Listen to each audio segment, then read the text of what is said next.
watching, and now the band. We're here with Joseph from Junius. Oh my fucking God.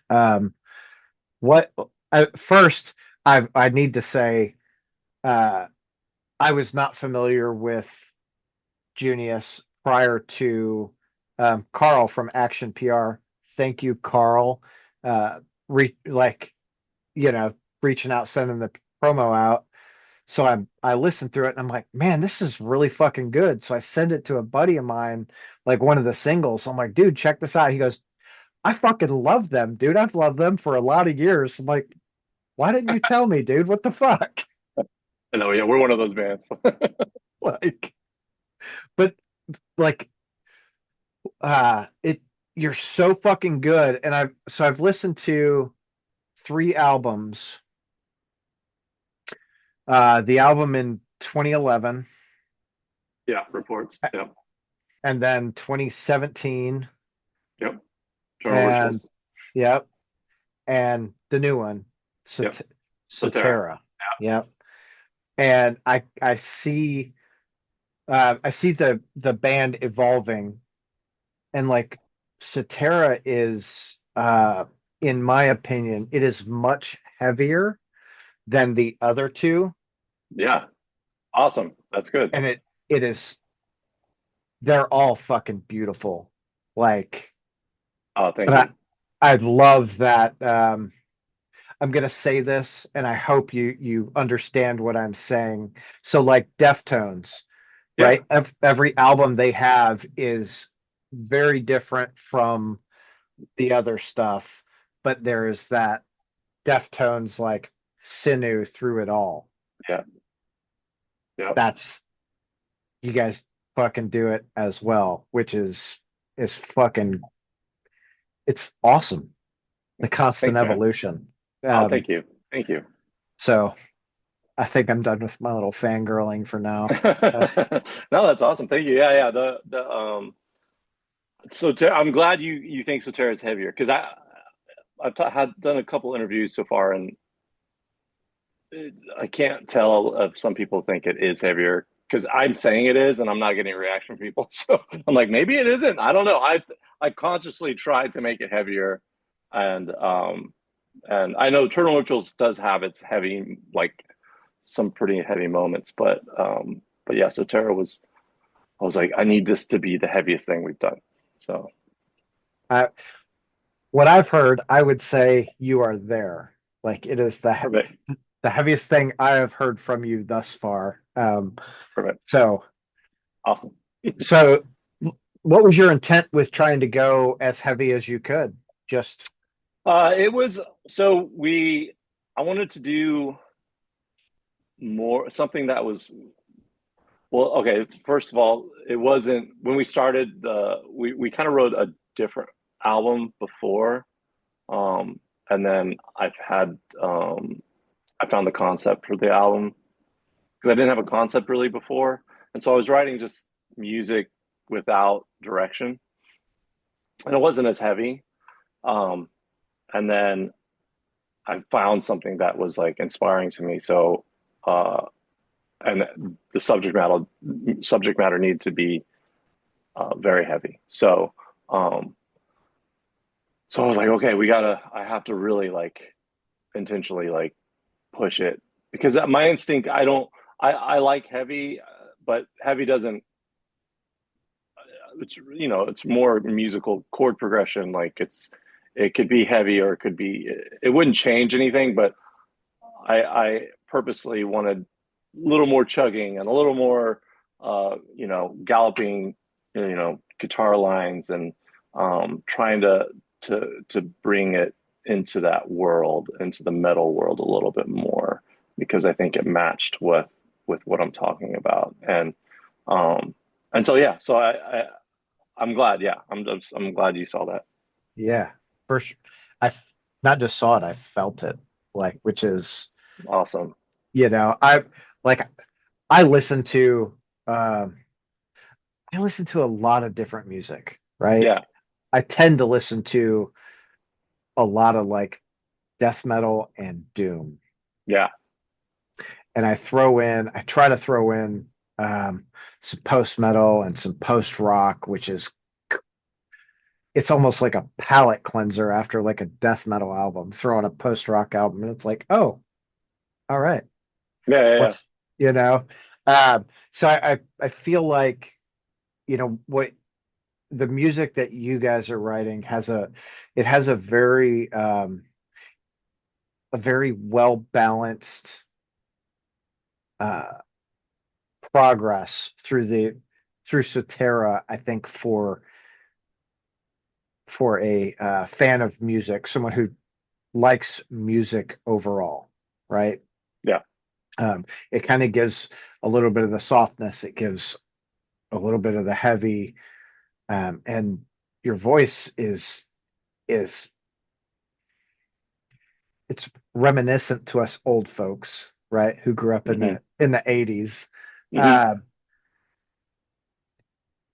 but it's not just the soft Robert Smith-ish Right, right. voice, right? Like you can do a lot of things with your voice that I find it keeps me what's the word? I'm actively listening, Yeah, yeah, yeah. right? Because I look for what's coming next, which maybe I need to be a little more present sometimes, but I'm like, oh, when you Right. first it's like watching a movie. Oh, Yeah. I think I know what's coming next. But second listen through, you can really like just enjoy the Right. spaces, that are created for you. So for you, like and your voice, I realize I talk a lot with my fucking hands. Like this is so weird. Do you make a conscious effort to throw like to do a lot of different things with your voice to uh really push in the subject matter of the songs? Yeah, I definitely it's one of those things where I don't the melody dictates everything, so I'm not consciously trying. I have no plan. So melody and lyric kind of determines, but if I'm listening back to something, whether it's a demo or uh, um, just a draft of vocal melody for like a verse or something, if I know that I'm repeating like one verse, the first verse, generally in Junius, if you hear two verses, generally, I would say most of the time, the second no verse is going to be repeated. So I will keep it interesting. Like it's like little things like that to where I'm like, I don't want to repeat the exact same phrasing, the exact same melody. Every once in a while I'll do it, but most of the time and even in like lyric, even chorus lyrics, sometimes I'll change a line. I don't know, something about repeating every time. Um, I think can get, uh, which I know it's catchy, and I think it works for earworm music, but I feel like there's a longevity with just nuance, just subtleties that are changing throughout, and so every time you listen, you hear something different. Yeah. Potentially on the second or third or fourth listen, you're hearing little things that you didn't hear before, and it's not the same over and over. But I mean, but then again, you listen to most of our songs. I repeat the choruses, and don't change the lyric. But yeah, I go back and forth. It really depends on What serves the song better?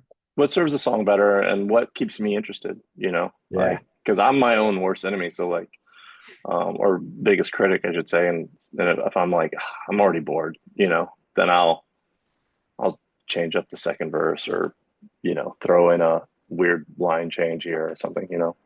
Yeah. It's funny when you do that too. I think bands who repeat lines and they do something just a little bit different.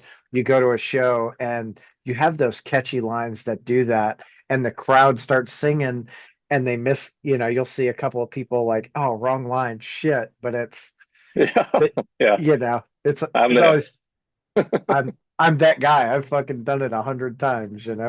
Oh no, yeah, totally. It's so great.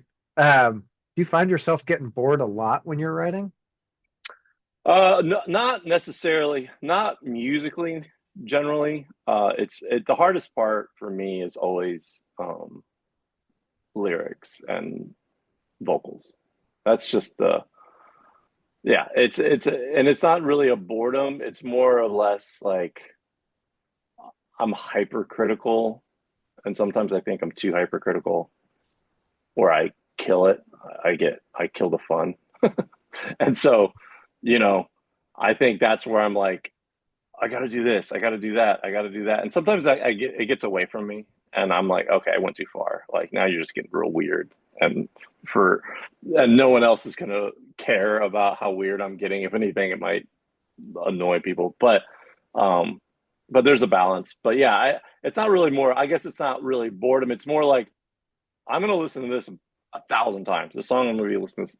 So every time I listen to it, I just got to be able. I want to enjoy it, And I think most, anybody who writes music goes through the same thing. Like you'll hear a song and um, you wrote 10 years ago, and you're probably be pretty sick of it. But if you do a Yeah. decent job, you can find something fun about it, and I think that's the thing. I mean, I've been pretty lucky. I don't hate any of our songs. There's certain songs that are really pain in the ass to sing or perform. Then I'll avoid them. But not because I don't like them. It's just sometimes I'm like, you know, I need during this part of the set, I kind of need a break, and Yeah. throwing that song in there is going to kill me. But luckily, I feel like most of the songs we play, I don't I'm not like I don't hate any of our songs, thank God. So Yeah. What a great place to be in. Like, I know, I know, I know. There's definitely it's one it's when you demo, and I can see how bands get in this. You'll demo something in the room, and you'll get home, and you'll listen to, and you the demo playing it in the room felt great, and then you go home and you listen to it, and you're like, it's not as good as it was in the room, but it's still pretty good. But I really loved how playing this live, so you just like go with it, you know. And I can see that, getting stuck in that situation. Now you're a band 10 years later, where you're like, maybe you should have. It sounds good in the room, but really the recording is equally, if not more important. So you need to like maybe tweak it a little bit more to where it's enjoyable, you know, a 100 listens in as well, because it's there's there's nuance and a little variety in the songwriting. And so yeah, I've noticed. I think that's I could see that being someone stopping too soon and not finishing the work, you know, yeah. and now you're Yeah. stuck. Well, I think there are the bands out there that they write something and they sit with it, Yeah, right? For months or sometimes years or whatever yeah, it is. yeah, And, at that point they go back and go, oh, I still like it. Or you know what, let's yeah. change X and Y to make, that perfect song. Do you guys sit with the songs after you like write them for a while? Yeah, I do. I don't commit anything or commit to anything that I haven't um listened to a million times. And after, a million and one times, I'm like, it still moves me. I still feel something. Um, and then generally that's music. And then I'll go on to like um really focusing on melody and or vocals essentially. And so and I'll do that. Um, the problem with vocals is I'm basically tweaking stuff up until recording, which is a really bad habit I have. So like sometimes I don't even have a line for the recording, and I'll just do it while I'm recording, and um, which I really hate. I hate doing that. It's so stressful. But I just don't. I always have like ideas that don't, that I'm not, I feel like there's something that's just a little bit better. And, and there is, luckily, we don't have too much time constraints. We're not a band that's, obviously, we're not putting out records all the time. So um, there isn't too much of a time restriction, but, we do have, deadlines. So when we say we're going to put out an album, we got to finish. So yeah, I'm basically up until the last minute. I'm tweaking, most if not every song right before I sit down in front of the microphone. So Yeah, that I would assume that would be absolutely like nerve-wracking going, yeah, okay, we're gonna change this line now. Like, hold on. Shit. I should already yeah. be. Oh yeah, no, there's lines out there that I'm like, oh shit, I should have stopped and like maybe stayed up an extra couple hours and worked on this before the recording day, but it's kind of it is what it is. I mean, I don't know. Like I said, I'm hypercritical and um Well, and you could edit something literally forever yeah, and and not that's the other not be problem. 100% satisfied, right? Exactly. Exactly. And that's my thing is where even saying so being I work really well within a box, right? Like you give me boundaries, that's where I thrive. Like if you were like, "Hey, do whatever you want." Whether and for me it's like I need a concept for an album. I need something that that keeps me within whatever plane I'm going to be writing in. And, and I think without that, I'll never finish a song. I'll just never finish it because I'm like, oh, what? But I can, if I add this here and I keep going here, we can make this, and it turns into something different, right? Now that song might be awesome and great, but it's going to be, it won't, I don't think for me, and I'm sure for anybody else it won't matter, but for me it won't match the vibes that thread that's going through the entire an album. And Yeah. so I'll have a cool song, and I that to happen. I have that. I'm sitting on one of my favorite songs that I've ever written, and it didn't make the album because it didn't fit. Doesn't. It just didn't fit. And so now I have that song there, and What a cool B-side for a single. yeah, well, that's the thing. Like, and so now I'm like, now I want to construct an album, and Around. I'm already working on it. So we have a group of songs that the original album before Sotera that we're working on. We still have those songs, and they're still really good. And so now I'm just like I need to figure out what these group of songs that do go together musically, but I need like a You need a concept. subject. Yeah. Yeah, yeah. So, but yeah, it is definitely for me. I need those boundaries. I need to say, hey, this is, we're not, I'm not going to go too angular with this album, or we're not going to go, or this is going to be more, um, this is going to be a very heavy and abrasive and embracing, more abrasive,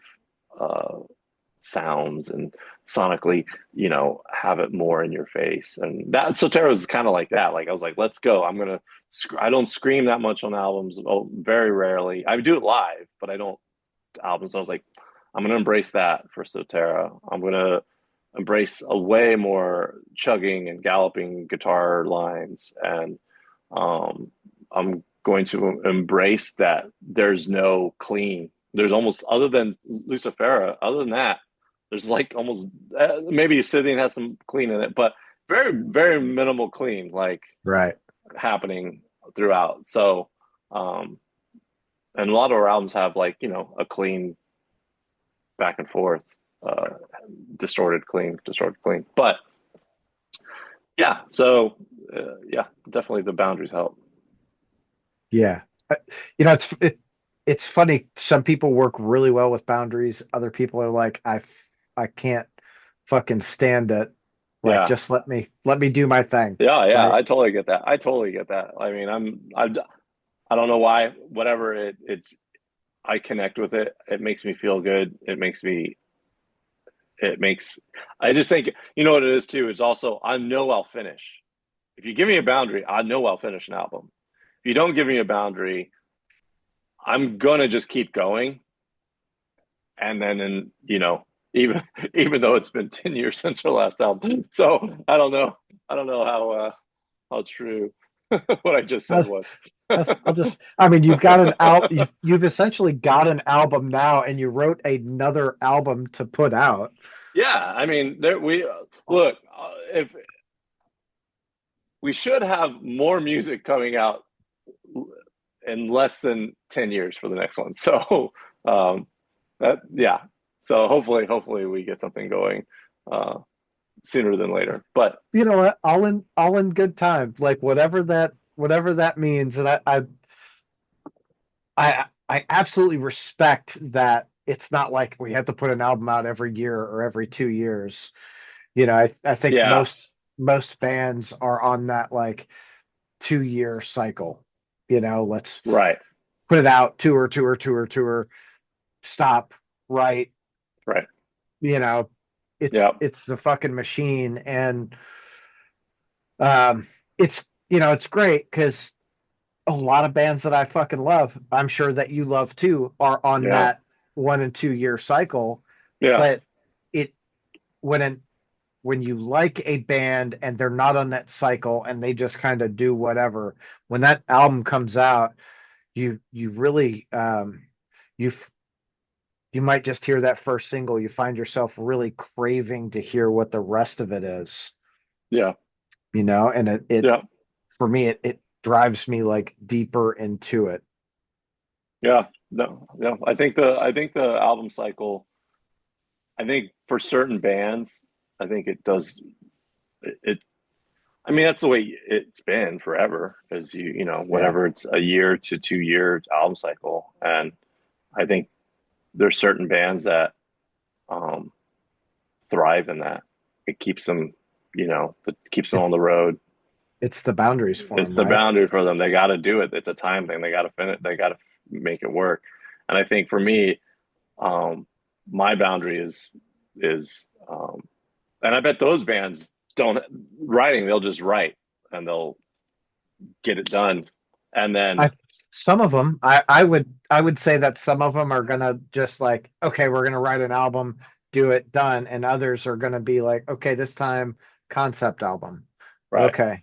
right, and generally, and so like I feel like those generally take a little longer because it's not like every idea you write is not going to make the album. So you're going to be where you're like, because I think that's the thing when you like you hit it and you're writing some great progressions or riffs or whatever, however, whatever your style is of songwriting is, but and you start nailing it, right? And you're like, man, I had a great couple weeks. I have some really great ideas and da da da. Da. But generally, for me, I write, but it doesn't. They're not album. It's not an album. That those are just cool songs that don't necessarily all fit together. And I think that's probably well for Junius anyway. That's probably why it takes so long. Is that I'm writing. There's some like I said, I wrote one of my favorite songs, but it's not. It just doesn't fit. So you put it aside, and that happens all the time. So that's why it kind of takes forever. Yeah, I don't know. Yeah, I'm always fascinated with how other bands write. I think it's super interesting to me, like getting glimpses of your friends' bands or whoever, and Yeah, seeing the how they do it. psyche to figure out like how that is. That's why, Yeah, like, you were talking about you're still vocal melodies and lyrics and shit like that up until the time you record. It made me think of like Kurt Cobain. mm, Like he would they'd record the song and then he'd go in and write the fucking lyrics, yeah, like yeah, last minute and then do it. And it's like, oh shit. I yeah, can't, I can't imagine the amount of stress that hmm that caused, because if I'm going to go record something, I want to know like I might have to change a little vocal melody or an arrangement yeah, here and there. I don't want to have to write the fucking lyrics the last minute. No way. yeah. I know it is stressful. It's like, yeah, that's not, I don't recommend it and I don't want to do it, but it just happens sometimes that way. And, but that is the whole thing. There's the boundary for me. Yeah. I have a deadline and this is what it is. And it might not be my best thing I've ever done, but I have to do it. So, Well, I'm gonna tell you, you got 2 years to finish the unfinished album. We'll see if that boundary helps. No. yeah, totally, totally. So how do you feel? So Sotera comes out June 26th. Yeah. You guys should go pre-order it, just FYI, because if you don't get it, you're gonna be fucking kicking yourself. Um, how are you feeling like right now in the lead up? I know we're about a month out.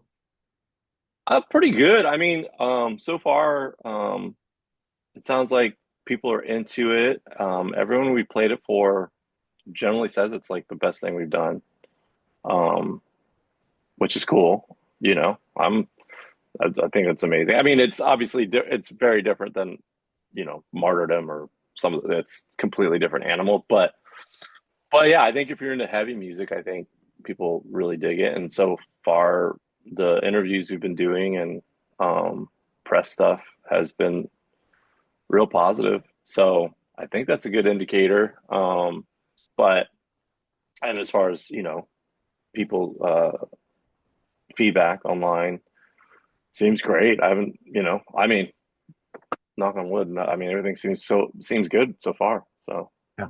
Hell yeah. That's awesome. I'm excited for it. Like I've already listened to it a couple of times, but I'm excited for the rest of the world to like hear it and experience what I'm experiencing. Um, speaking of experiences, Postfest. yeah, What's that? I don't know if you got it figured out yet because we're still a couple months away, but what any idea what that set list looks like? yeah. I think we get forget. I think we're like I think we get like 50 minutes, 55, something like that.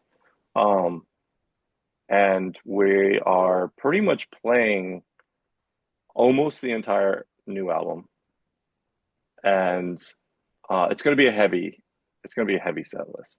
So I think we're trying to like just, you know, all the rippers. So um,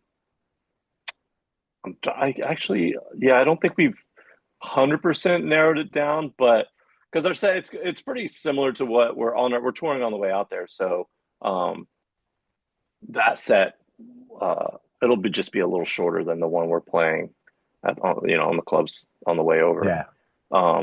So pretty much it'll probably be very similar. Um, but yeah, we'll play almost the entire new album. Um, Yeah.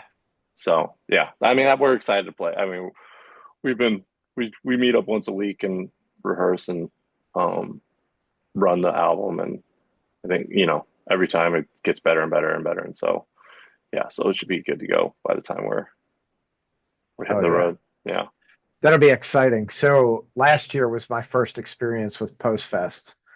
yeah, Um, they were kind enough to invite me to come and, chat with some people. And I was like, all right, cool. nice.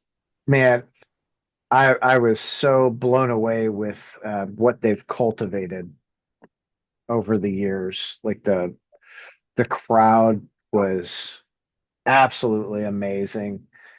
Of course, it was completely sold out all fucking weekend. Nice. They added the pre-show last year for the first year, which What's was that? What was the pre-show? um s- at Black. So Postfest is at the Hi-Fi. They did the pre-show at Black Circle, and it was got Hero Way played, Zeta, Amplifiers, Kuritzis, Oh wow. and there's another band that I can't like. I don't remember the name, and I sorry. Yeah, yeah. uh, That was all right. but I put you on the spot, but yeah. So at the pre-show, what time was the pre-show? Just it was right it before the was festival. so the festival is Thursday, Friday, Saturday. Yeah. Pre-show was on Wednesday. Oh, so it's a, oh, they just, oh, gotcha. I gotcha. Just Okay. added another day. Yeah, so Gotcha, it gotcha, was gotcha. Okay. Oh, that's cool. Oh, no, all right. yeah. Yeah, it was it's fucking super rad. But I don't know. So I went and I there was this kid. I tell this story all the time because this kid Max, dude, he was just this redheaded, and I call him a kid, but he had to be like mid 20s.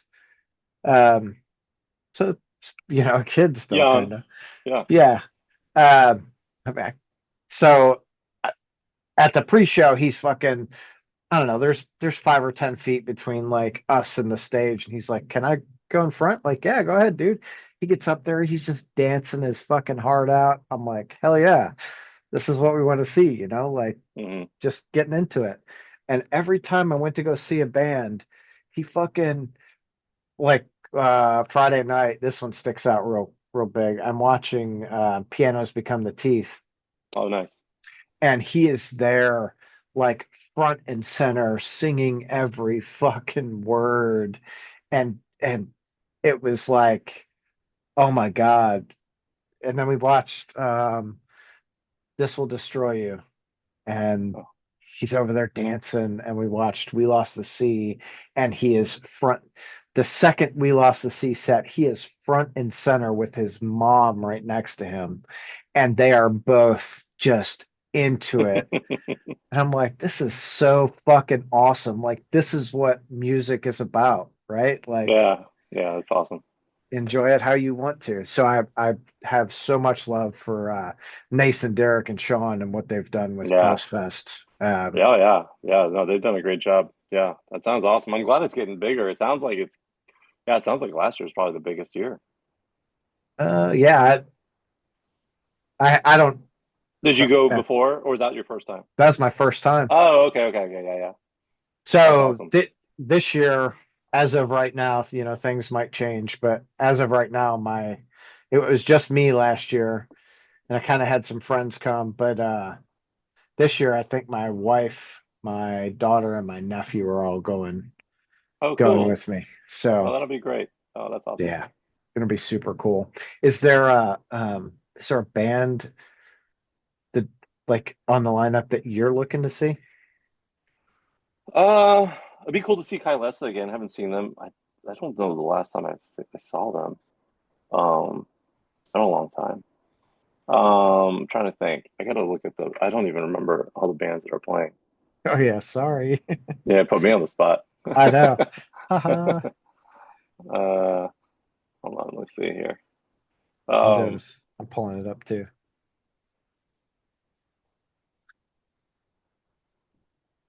here we go. Let's see here. Oh yeah, fucking Caspian. Yeah, Our buddies Caspian. Yeah, I mean, yeah, but they're playing the day before us, so we're not going to get damn it. but yeah, Phil's gonna stick around and I think gonna come and hang out with us next day. But yeah, Caspian, Kylesa. Oh, the armed look like cool. I'm very curious about that. Yeah, me Uh, too. to see what that's all about. Um, Torch, be cool to see them again. It's been a long time since I've seen them. Moving Mountains, we used to play with those dudes. That'll be fun. Appleseed Cast is always awesome. Rolo Tomasi, we played with them a long time, or I think we played a festival with them a while back, but I don't think I actually got to see them. So it'll be cool to see. I don't know what day they're playing though. So yeah, a lot of these I don't know. I don't know. We're on the same day as these people, so but Yeah. Well, I think you're on the same day as Kylesa. And Kailasa, yeah, hold on, I was and just looking.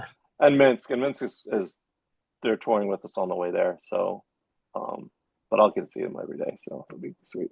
So it'll be sweet. Oh yeah. Usurp Synapse. Oh, so Hideous is playing too. Oh, cool. Yeah. Yeah. Trying to say. Well, it'll be Oh, and good. the Burning Paris. We're not playing with those. Those are our buddies too. But we're not going to be. We're not on the same day. So, but yeah, Yeah. somebody like Caspian and the Burning Paris are like really old friends. So we've known since we started. We all started together um, back in Boston.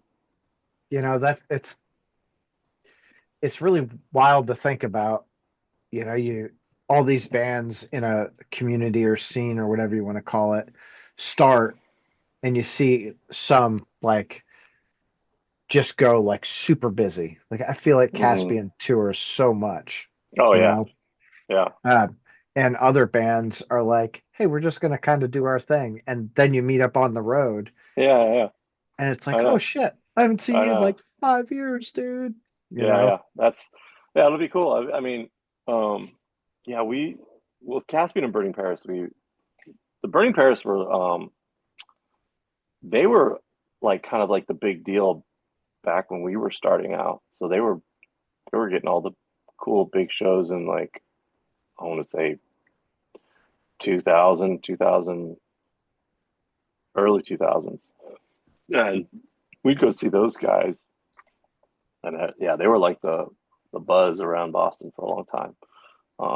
So it'll be really cool. Well, I don't know if we're gonna actually get to see them, um, but it'll be neat. Hopefully, some of them stick around. But yeah, Caspian. Um, I think we played with them, I want to say 3 years ago. So like we did a New Year's show together. Actually, was it the Burning Paris too? I feel like it was the Burning Paris song, us and Caspian. I fucking love Psalm so much, dude. Yeah, that's the other half of our that's the other half of Junius. That's wild. I absolutely fucking love them. They that last album they put out was just it Yeah, was spectacular. yeah, they're nailing it. Yeah, so Will's produced, basically recorded our first two EPs. He recorded. I mean, he's been a part. He was our he might I think technically he was our first bass player too in Junius, and he recorded or has been a part of every recording other than Sotera. I think it's it. It's the only one he hasn't been a part of is the last one. But yeah, so he was recording bands, and he was in another. And our bass player Orion was in a band with Will forever called Constance, and they they toured a bunch alongside with Junius and Caspian, and we were all touring together and on the road a lot. And then Will kind of concentrated on recording bands more, so he started mixing and recording bands, and Junius kind of kept doing our thing, and then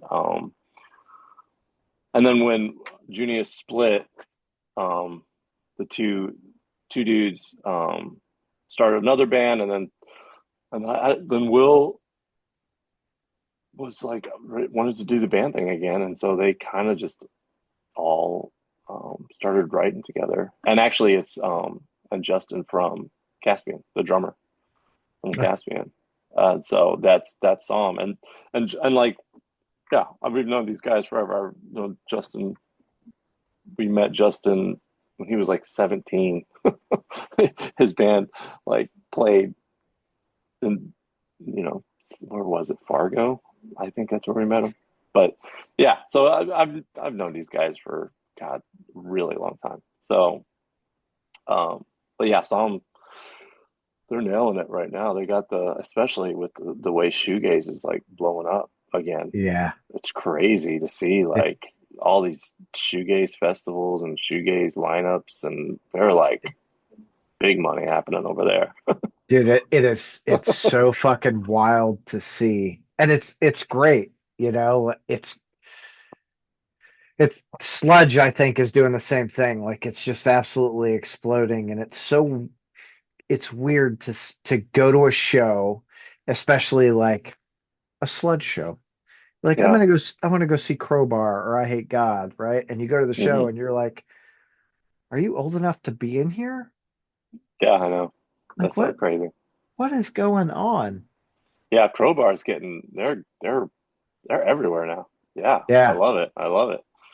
Yeah, So fucking like I love it for him too. It's like I love Crowbar, I love I Hate God, like yeah, Acid Bath. yeah, Wha- What the fuck? Like hooray for them, but yeah. holy shit. I know, I know. It's all. It's like I don't know what it is. I don't even know if I don't know if it's like TikTok or one of these social.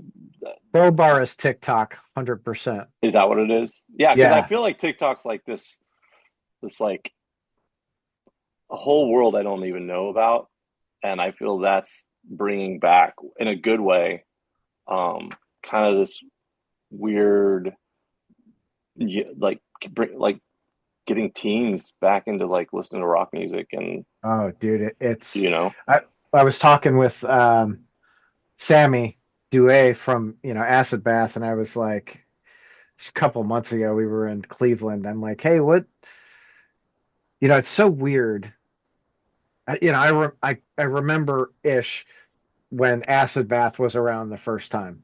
yeah. I didn't get into them until probably right after they called it quits. But I'm like, what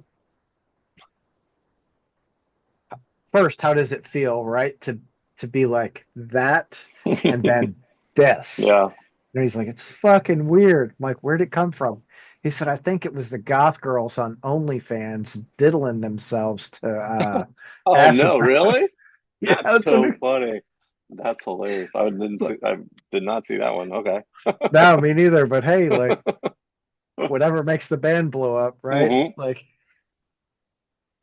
oh, so there was some played here right after or right before their last album came out, and they played with another band. On tour? Now it was a local band here. I've got to look it up because I love this other band and I cannot remember the name for the fucking life of me, and I I need to know because there's a story that goes with it. Okay. Um, there we. So some played, and I like, I had brought some people. Like we watched the show. After the show, I went to I I went back in the green room and I was like talking with Will and the guys and just like, hey, great set. It was like Yeah. everyone that was there were fucking absolutely into it. And we were just having a conversation and oh, that's it. Okay. And this guy comes up and goes, hey, I'm so and so, like, nice to meet you. And I was like, oh, hey, Tom, nice to meet you. That's cool, thanks. And I that was it. And I went back to the conversation. The band I'm thinking of, they're a great fucking band. They're named Galactic Spectre. Okay. They're completely like covered. They're an instrumental band, so they have masks on with lights and shit. Oh, okay. Yeah, yeah. And so I, I go probably 6 months, and I see Galactic Spectre again. And I was talking to him after, and one of the guys, I go, "Hey, did you introduce yourself to me like at the Psalm show?" And he's like, yeah, I think I did. I was like, dude, I was trying to figure out who the fuck you were for the forever. Cause you're like, hey, I'm so and so. And I'm like, awesome, nice to meet you. Like, I don't know. But now I know you're in a band. So cool. He's like, I forget we have masks on. Um, Oh, that's right. Oh, that's so funny. I was just like, I was so dumbfounded. I was like, oh man, this dude loves my show. This is fucking awesome. I'm into it. No, he's just in a band. That's so funny. But they're Galactic Spectre's a really, really good what I would call like a post rock or post metal like instrumental. Yeah. They're really good. If you're into that kind of stuff, Yeah, um, yeah. I would That's so check them funny. out. Do they have like lights on their head or something? Like I think it's across their eyes, Oh, cool. just Yeah, like little LEDs or something.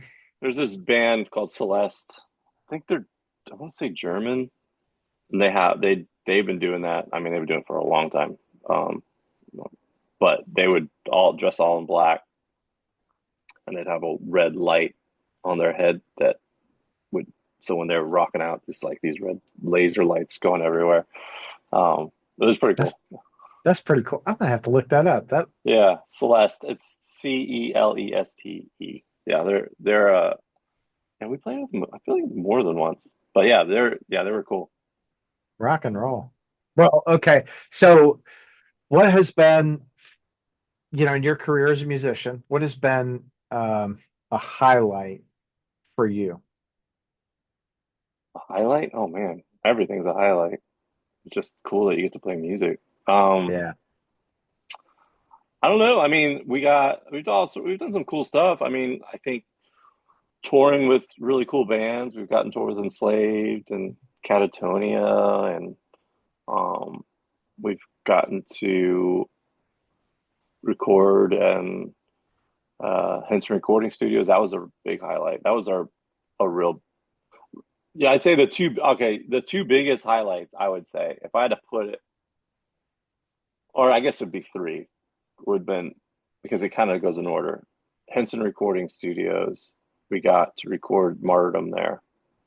Um, because we were playing a show at the Lava Lounge and on La Brea and Sunset in Hollywood, and one of the engineers was there getting a drink because he was recording Audio Slave, and so they was taking like a break, and so he went over to get a beer, and then we saw us play, and he's like, "I'm gonna start producing. I want you to be the first band I produce." And so yeah, I was like, "All right," I was like, "Sweet," and and he was, we were talking. Actually, funny story. While he was doing that, Frankie Muniz from Malcolm in the Middle comes over and gives me a hug.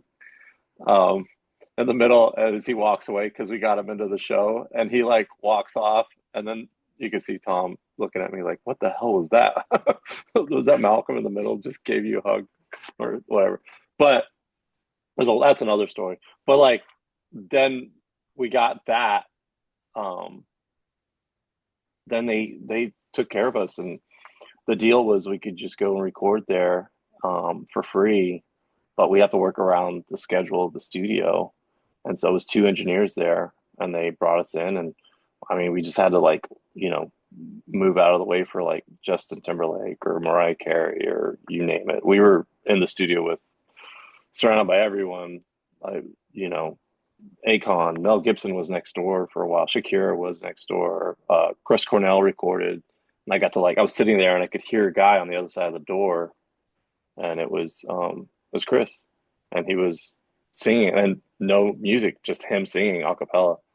And Wow. I was just sitting there. He's on the other side of the door, and for whatever reason, it wasn't really soundproofed. I don't know, but I'm sitting in the hall waiting to get into our studio. I'm just sitting there listening to Chris Cornell sing like by himself. And That's I was like, this is fucking crazy. Like he sounds incredible. And like yeah. and he's so loud. And I was like, and yeah, I'm just sitting there with my guitar right next to the door, just like leaning in. And that I'll never forget that. That was like that could be its own highlight right there. But there was a lot of like cool um little lots of stories about recording because that process, because I was flying in and out back to LA from Boston, so like I would go in and come and chill out for 6 months and like just eat dollar burritos every day trying to survive and get into the studio and whenever I could, and and that was awesome. And it was just it was an experience unlike anything we've ever experienced before or since. So that was number one. And then I'd say two would have been going to Europe for the first time. That was like 2008, I believe. We got to start touring Europe, and that was like, that kind of probably saved the band when we did that because I think just, just touring the US and not, make, not really getting that much bigger. Like we're just you started to notice, you know, we're gaining fans, but like honestly, the jump to Europe was massive for us. Changed everything. So we went to Europe, and then we were like, oh shit, okay, people do care, and so So, did you see an explosion in fan base size with yeah, the Europe? yeah, yeah, big That, time. So that's that was fucking like, cool. yeah, because I think the thing was, it's like, you know, I don't know. I don't know what appeals. I don't know what it is. There's just certain bands that just do better over in Europe, and we're one of those bands. So we go over there, and yeah, and that kind of just gave us life, and we got to feel like, you know, I was pretty spoiled because when you tour Europe, it's like very comfortable, and so they take care of you over there.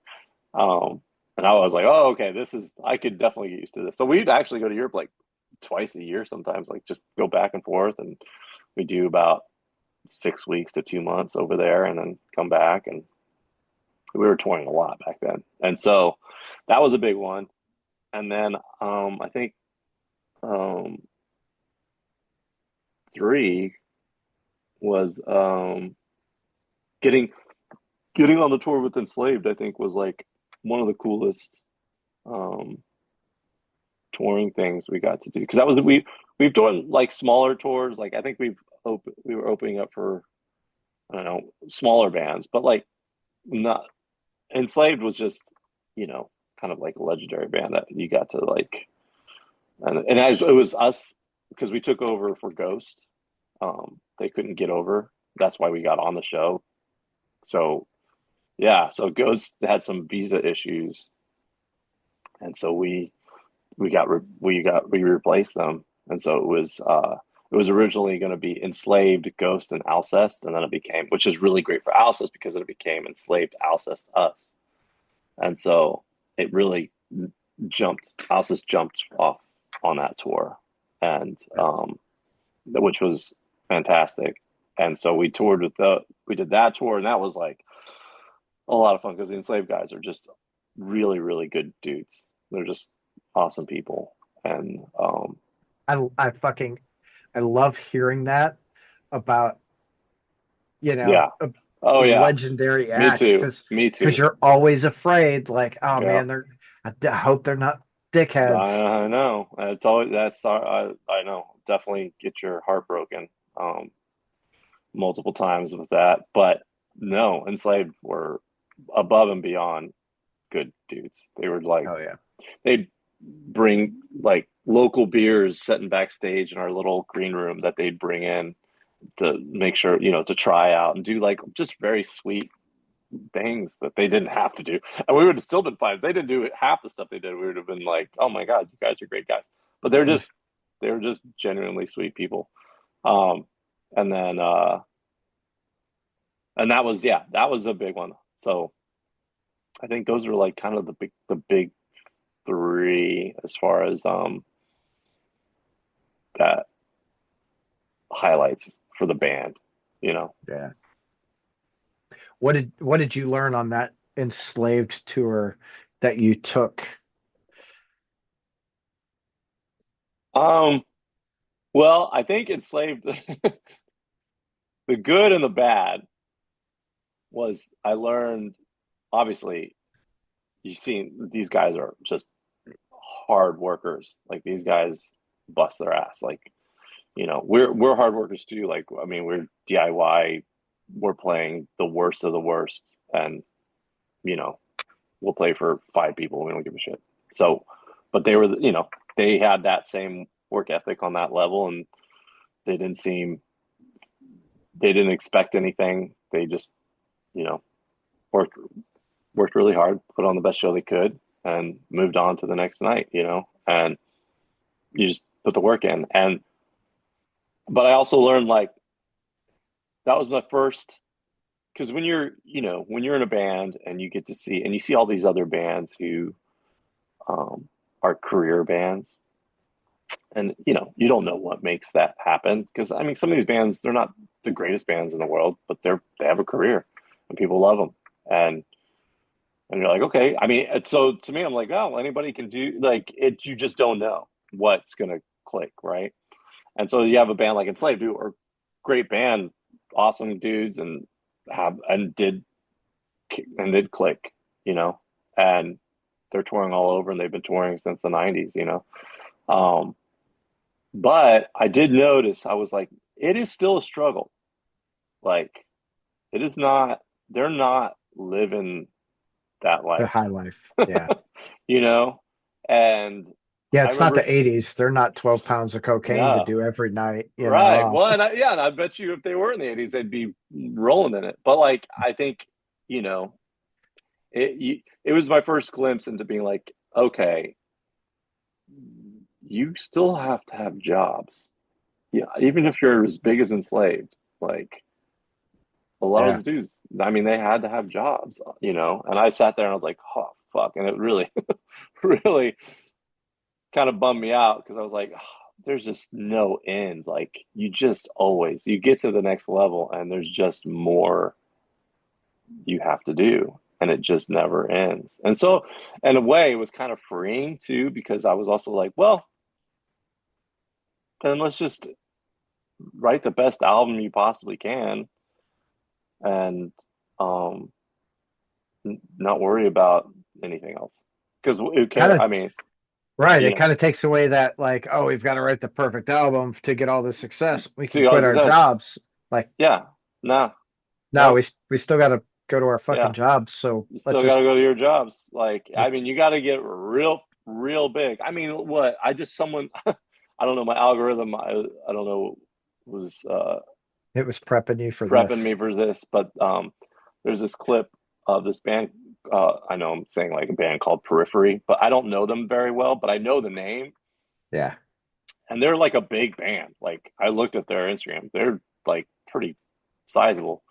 Yeah. And there was a clip of them talking about how they don't make any money from that band, and that band is basically pays for their like coffee company and their guitar or whatever, and I'm like, wow, that's so sad. Like, and they were like, yeah, in the next 2 years, like he said something like, in the next 2 years, you're like your favorite bands are not going to exist anymore.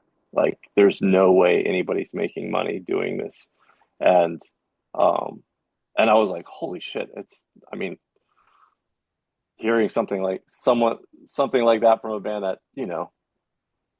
seemingly was a giant band. I don't know numbers, but Well, and then it also like I think it can go either way, right? Because I know bands that if you look at them online, they don't look like shit, yeah, but the folks all live off of the band. It's like, right. okay, right? So it's possible. Like I think like It's probably periphery, overhead. It's well, probably a lot yeah. to do with I it. also like if you have that many people working for you, are is someone skimming from you, Yeah. right? And taking your shit. I mean, I think maybe 10 years ago or 12 years ago or something, I think Periphery made the news because they did something. It was God, I gotta think about that.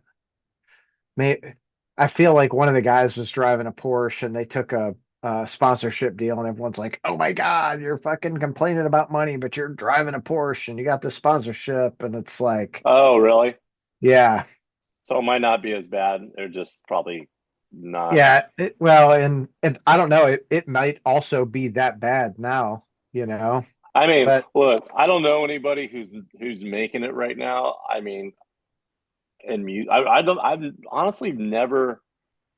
I don't think I've firsthand. Other, I mean, obviously, I've toured with play a show or festivals or what bands who are huge, but like, um, but it's just as far as like in my world, I don't really know any bands who are just doing music on a and paying their bills. Like, Knocked Loose are doing pretty good right now. Like they're in, Knock Loose. Yeah. right. But that, yeah, I think there's like, I mean, there's bands doing it, but I think my thing is I'm wondering like how it's almost like you know how the elimination of the middle class. I feel like there's an Yeah. analogy in there with bands. I feel like there was a working band class that is gone, that or is dying out. Like you're either, you know, knocked loose or Or you're that's it. not. Or you're Yeah. not. And that's it, right? And I feel like, you know, and then obviously and I'm looking I mean, and you know, with the shoegaze comeback, and I mean I've heard numbers about what some of these bands are doing, and they seem to be doing pretty well. So I'm not saying like you know, doom and gloom. Obviously, if people are out there making lots of money doing this, but I don't know. I just feel like it's it's it's separating. I feel like it's like there is a Well, it distance. is. I think it's art imitates life, right? Yeah, And yeah, it we're doing the same thing in everyday life. Like the rich get richer and the middle yeah, class is going the yeah. fuck away. Hmm. Um, which is, you know, it's terrible. Like I would say I'm middle class. We're Yeah, not, you know, we're not poor. We live pretty good. We yeah. do what we want. Everyone's got food. All right. Um, but I know people that are close to me that are like, man, I would Yeah, just love to go get a gas station hot dog today. And I'm like, here, go, you know, yeah, yeah, yeah. go get a No, fucking no, hot yeah. dog, I mean, right? we're in dark times, so I mean, I think anything's we don't know what's going to happen. So I mean, Right. music's going to be the first to go, or not the first, but it's going to be No. the arts are going to be struggling um for Well, I mean, I think, I think the arts have been struggling for a long a long time. time. Yeah, yeah, yeah. You know, there's always been the third party who's like, oh, man, you're a great artist, but you suck at business, so I'm gonna take the Right. majority of your shit. And it's like, I know. That is a that is a tale as old as time. So yeah, I think, yeah, you know, we'll see. I don't know. I don't know. I just know that doing, you know, touring with some of these bigger bands and seeing, you know, there's no um there no matter what, you're always there's always gonna be a next level that you're gonna have to hit to maintain what you're doing. And I think it kind of I heard this Rick Rubin quote, which, you know, I don't know too much about Rick Rubin, but I really like this quote. He was saying like how he used to really want bands to like make it, and you know, the goal is to for your his bands to make it big so they can um make money off their music and play music. And then he said something like, now I think that to to do true art, you have to have another job. Like you have yeah, to have another job to where, you know, you're not depending on the music and the market to determine what's going to sell yeah, so you can feed your family, right? And I think there's something um, very powerful about that, to have that freedom to do that. And obviously it sounds instinctually as, you know, we're fighting our inner teenager to be like, oh my god, but that's not the dream, right? You know. And so but now, you know, as an older dude, I'm just like, yeah, but there's nobody can dictate, because you know there's those bands that you loved and they just went a weird direction, and they might have yes, gotten bigger, but they've gotten worse for like right. the fan that knows the first 2 to 3 albums where you're like, these are like art, You're and talking then all about of a sudden Metallica. I didn't say anything on that. uh but but then all of a sudden it goes off the rails, and Yeah, then you're like, goes off the rails, and then you're like, what happened? But I also think, yeah, and I think, you know, and I'm not saying it's because, you know, they had to 100% of the time it's because they need to No, I think you're appease. right. I think there are a lot of times I can't say majority or not majority, right? Like, but I think Yeah. there are a lot of times where they get a taste, the band gets a taste of commercial success, and they go, Hmm.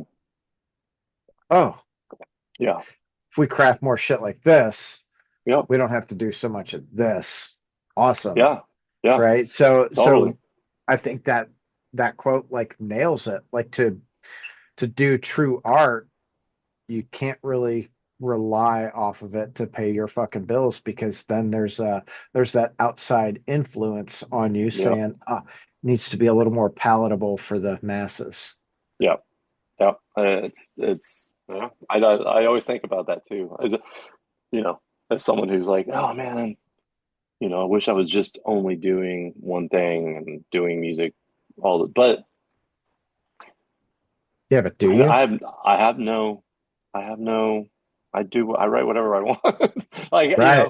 I mean, we're not a huge band or anything, but like, I'm happy with myself and I get to write what I want and I don't have to sit there and like, saying like, oh, struggle with Bow to the A&R guy who's saying we they, need to do this. You're like, yeah, you should see this is the trends and, like, um, I was in the screenwriting world for a little bit and like, and that's kind of what um, they preach agent the and same thing. yeah, an agent say, hey, the cycle's coming up and sci-fi is going to be hot in about 6 months. So start writing sci-fi in six for that production the producers are reaching out and they need um, westerns are going to be in about a year and a half. We think westerns going to start coming in. We're looking for a bunch of western projects. So can you write us a western, you know, so we can try to sell it? And I'm like, wow, that's so fucking crazy. Like That they're is, just, they're like they're just it's a pro. I mean, we know it's a pro. Obviously, we know it's a product, but to see it so blatant or to hear yeah, it firsthand so blatant to be uh like no, this is we're not looking for you know we're uh, actively moving in this direction. We don't want we're rom-coms. right. We don't want what your wants to write. Yeah, We want the market is going to be this. We need to be ready for that market, and so I need you to write this thing. And I guess that's a writer's job, but I don't know. I guess I, I don't it goes understand back. it. I think it goes back to the same thing with music, right? Yeah, Like if you can write whatever you want and get your art out there, or you can write what they're telling you they're gonna need in 6 months yeah, and yeah. feed the machine and yourself, right? Pay the machine and keep get your bills paid. But Yes. yeah, I don't know. I mean, it's uh, music is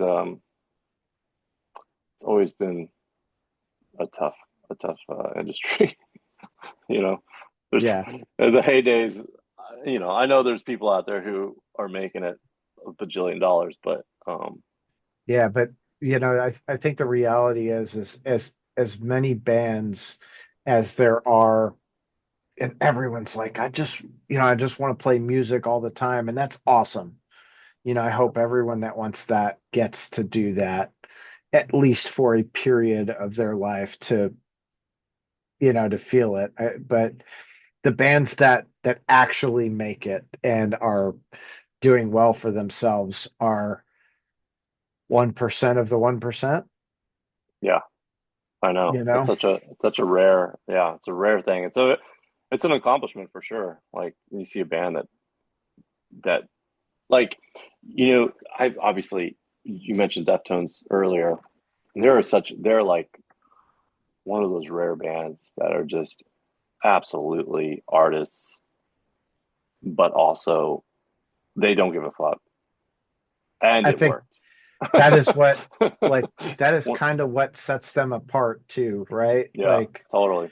I've been a Deftones fan for so many years, and they're one of our like the family bands. Like if they Yeah. tour as a Yeah. family, we go see them, right? Yeah. That's awesome. I love that. So it's really cool to be able to experience that with not only my family, but like my best friend's family, Yeah. because Yeah. Yeah. there's 8 or 9 of us going to a fucking Deftones show together, which is really awesome. Yeah. And to see what they've done, through the years and know that they have always done what they wanted to do and still seen the success that shit now they're fucking bigger than they've ever Yeah. been Totally. because of TikTok, Yeah. Yeah. um, which is it's I mean, awesome. it's amazing. I saw them on not right before the new album came out. So it was Okay. whatever, year and a half, 2 years ago. Yeah. Um, and they played, where'd they play? They played Boston, uh, TD Gardens. I don't know. It was a giant place. And they were incredible. And it was like Yeah. probably the best I've ever seen them. His voice was so like, it was amazing. They were jumping around. Like, honestly, if I was further back and I saw this band, I would think there's these like young guys up there going Right. crazy on stage. And I'm like, they're all fucking 50 years old, Yeah. like it's impressive. I was, there's like, and just a weird sense of pride in it, just being like, you fucking did it. And you guys are, you're, you were an inspiration to, I mean, I don't know a band that wasn't a Deftones Right. fan, on some level. Oh, And I know one band who's like fuck the Deftones, and I'm like, I guess oh, we're not really? friends. Yeah. I don't honestly, I can't even, I don't even know any, I don't think I know any bands like that. So yeah, that's a rare, I think it's Yeah. rarity, but yeah, they're definitely, yeah, there's just like a sense of like, yeah, man, you guys just did your thing and it connected um, and you're creating art. Every album's Well, a piece of art. I feel like same way with Mastodon. Yeah. They kind of have that. Yeah. There's not a there's they created their own fucking sound, which Yeah. was absolutely amazing, and they're Yeah. seeing just tremendous success too. I mean, but like they're rarities, right? It's not like Yeah. Yeah. every That's not a, band. I yeah. mean, and I wish more people would see a lot of the smaller bands because Mhm. the music, I think, especially right now, music is the best that it's ever been. The musicianship, the Mhm. the emotion that's going into it, the catharsis that we're all feeling from it, and it doesn't. I'm not talking about big bands. I'm talking about small bands. I mean, this fucking Yeah. Sotera is so fucking good, and like that last Psalm album blew my fucking mind. And like Spotlights, that's another band Oh that yeah, spotlights are awesome, man. I fucking love. They Yeah. are also, I'll tell you, like they are another like family band. And thank you, Deftones. That was my introduction to them on their first tour around the US with Deftones and Refused. Oh no way, really? Oh Yeah. damn, that's awesome. Yeah, spotlights. We played with them. We had them come out and play one of our first shows back. Was it? Yeah, it was like right after COVID. I think our first show after COVID was with Spotlights, and we had them come out because I don't know what the connection is. I forget, but yeah, we've known them for a little bit, and I just remember hearing the first EP. I was Titles, like, yeah. who the fuck is this band? Like, holy shit. And I heard all the influences. I was like, oh, I hear I hear all the our influences and them, like Failure. And I was talking to Mario and like going down the list. Obviously, it was like every band hum Failure, Oh, by Melody yeah. Valentine, you name it. And we are just like, oh, yeah, they release, I mean, they release all their albums are fantastic. Like there's not There, a bad album in there. there's not, and I'm like, again, like I when I fucking love them. Like, so for my birthday in 23, they were doing a run with Mr. Bungle and the Melvins out on the West Coast. Yeah, I nice. was like, flew out there, like, Nice. I'm Oh, gonna really? see it. Yeah, Sarah was like, "What the fuck are you doing here?" I'm like, came to see you. Like, Dude, that's awesome. yeah, it Yeah. was super cool. And my wife, we went to uh Cobra Lounge. Matt Hmm. from Hum's Bar in Illinois. Oh, yeah, yeah, yeah, yeah, yeah. Think last year they were having a Yeah, festival and Spotlights was headlining. And I was like, we're going to that. Like every that's chance I awesome. get, I want to go see them. But they're again, like you're right. They do not have a bad album or a bad song, Yeah. and they're not the biggest band in the No, world. But man, the no. fucking music is so Yeah. spectacular. That's Spotlights is actually a good example of um what the music industry is lacking because that band would have been big if it was around, I don't know, 10 years earlier, like Yeah. when they first came out, maybe 10 years before. I just think there was like a shift and they were, um, and what, yeah, they're just one of those bands. Where I'm like, I don't know. I mean, they're not, they're not doing bad at all, but like, um, but they're just one of those bands like, they have every element that if I was growing up listening to them, they would be one of my favorite bands. Absolutely. I mean, even now, they're still one of my Right. favorite fucking bands. Like But I'm thinking about like but think the teens. You remember I like the know. '90s and like late '90s, and then going into it, I'm like, yeah. I mean, obviously, we're the reason we would love them because we were all listening to the same Yeah. Mario. We're all listening to the same music then, Hum and Yeah. Failure and whatever. So it makes sense. That's why I would love them. But still, I mean, they're just one of those. They're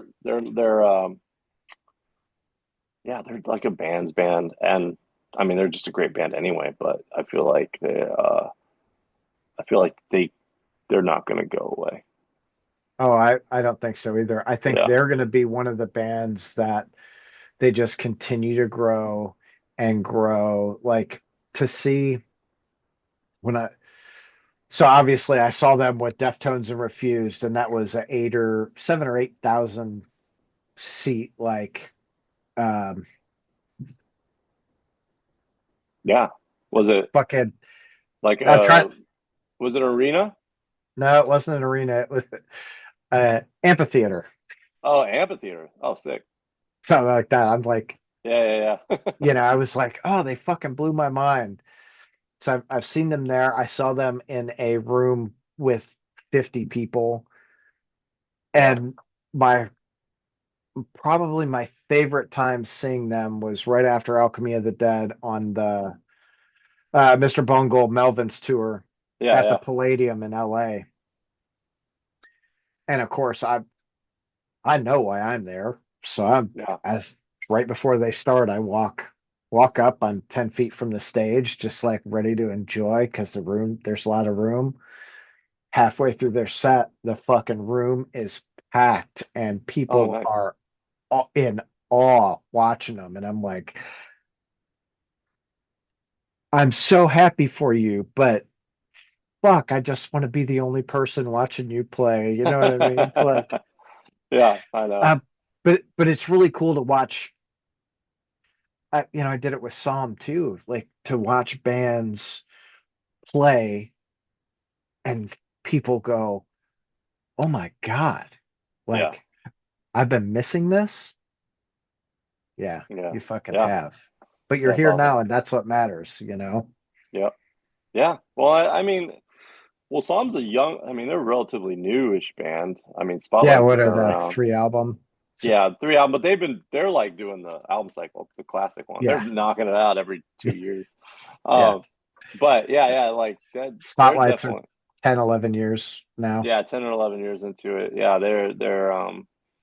yeah, it'll be interesting. I mean, I don't know. See what the next couple of years brings for music, but um it's it's cool that they're still, people are still doing it, they're Yeah. still out there, playing and powering through you know, Yeah. the expense of being on the road.